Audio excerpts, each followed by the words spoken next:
Hello，大家好啊！早排拍咗條片啦，有關於講一啲大家都可能冇乜點留意啲嘅駕駛嘅秘技啦。咁當中咧有兩個秘技咧就比較多人討論嘅，亦都有唔少嘅爭議。咁所以咧我亦都今集再 follow up 啦，再加多少少資料，咁啊同大家去解釋翻嗰兩個比較多爭議嘅揸車嘅技巧。咁第一樣啦，就係一個 4-way stop。咁究竟可唔可以同一個路口平排出車嘅呢？我哋嚟緊呢條片裏邊會再詳細講講，同埋有啲真實嘅例子可以再拎埋出嚟，係 official 係 allowed， 即係容許你係做呢一個平排喺同一個路口 4-way stop 或者 all-way stop 裏邊出車嘅噃。咁第二個比較多爭議嘅咧就係喺小路出大路嘅時候要橫跨條大路，究竟可唔可以真係去落車去行人過路燈掣度撳掣，等行人過路燈變做綠燈，停止咗好繁忙嘅道路嘅車流，從中就過去。咁究竟呢個方法係聰明啊，定係違法嘅呢？咁我哋一齊再去深入啲去探討一下。咁另外我哋亦都會再講一講一啲比較有趣少少嘅路牌同埋一啲嘅路段嘅。唔好講咁多，即刻去片。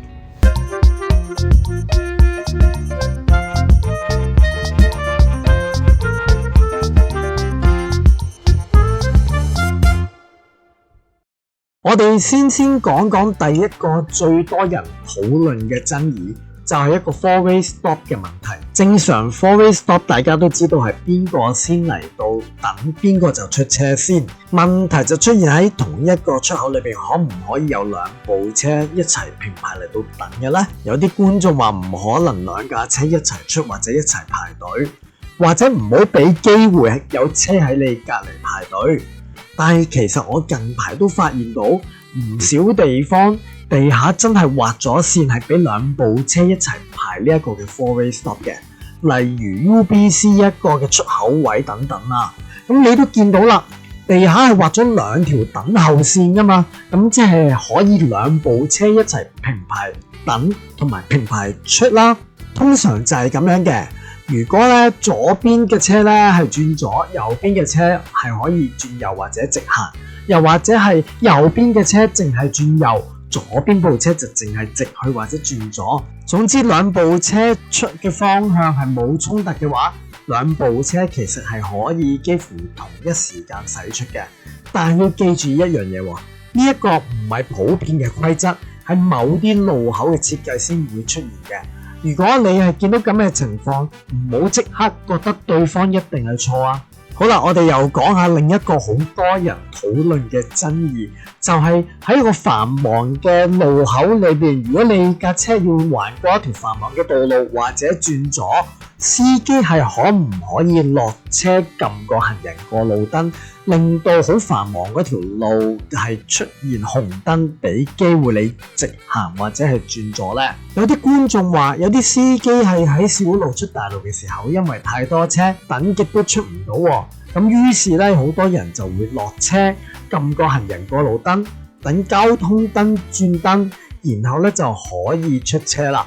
聽落呢個方法好似好聰明，但係其實有問題嘅。行人過路燈係設計俾行人用㗎嘛。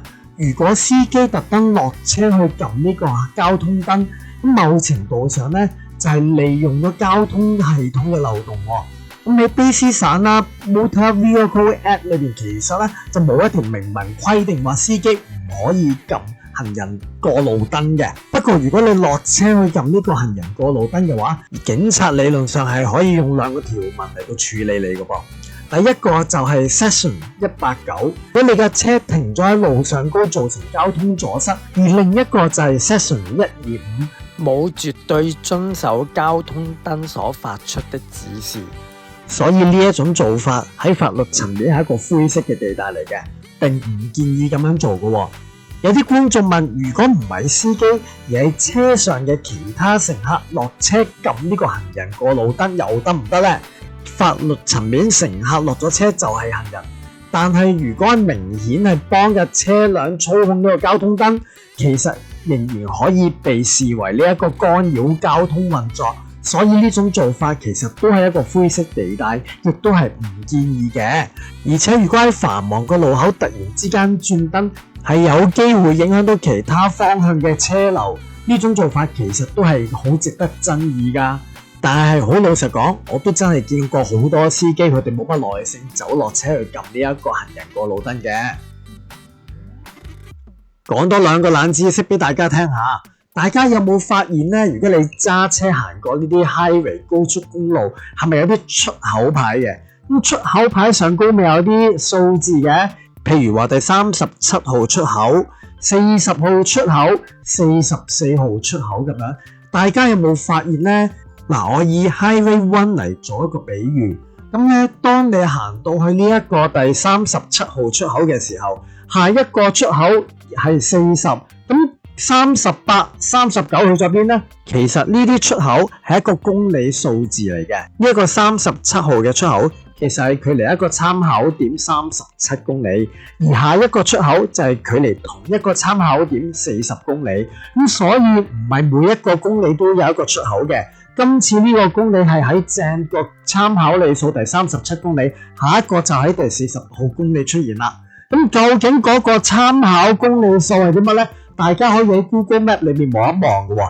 好多時咧 Highway 1咧，佢咧第一個出口咧都會係接近喺北溫裏邊咧，嗰個係0號出口或者1號出口。咁一路數，如果第40號出口，咁即係距離嗰個嘅北溫嗰個參考公里數係40公里啦。咁如果你越行去呢個東面，個里數就越大啦。咁所以唔係每一個號數都有一個出口，而個出口亦都唔係接住上一個出口個數字嘅。好啦，另外又講一個我哋喺考牌裏邊都冇乜點樣見過嘅路牌，個路牌就係寫住 DIP。咁 DIP 其實大家都可能見過，但係亦都未必知道係啲乜嘢意思。佢講緊咧路面可能會係有一個突然下沉或者升起嘅位置出現。咁通常咧係一啲嘅排水位啦，又或者啲溪流或者一啲嘅道路嘅凹陷位。如果車速開得太快嘅話咧，架車會突然之間成個人彈起啊，又或者係咧成個人突然之間好似坐過山車咁樣凹咗落去嘅。所以見到 DIP 嘅路牌嘅話咧，大家記住要減速啦，尤其是喺冬天有雪嘅情況之下，當呢一個 DIP 出現呢，架車突然之間升起或者下沉呢，係會影響個車胎同埋路面上嗰個摩擦力，特別容易跣胎嘅。所以見到 DIP 呢個位置，大家識得點做啦。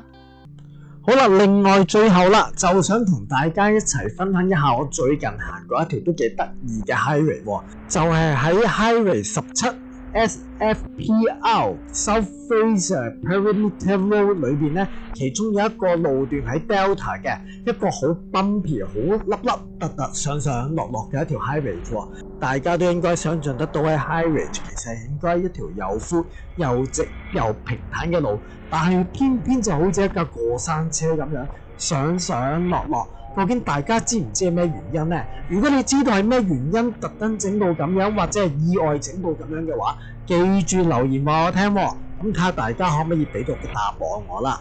咁今集時間就到啦，下集再同大家見面啦，拜拜。如果你中意我哋嘅 YouTube 影片，請你 Like、Subscribe 同埋 Share 啦。如果你哋想第一時間收到新片嘅通知，咁記得撳埋呢個鐘仔喎。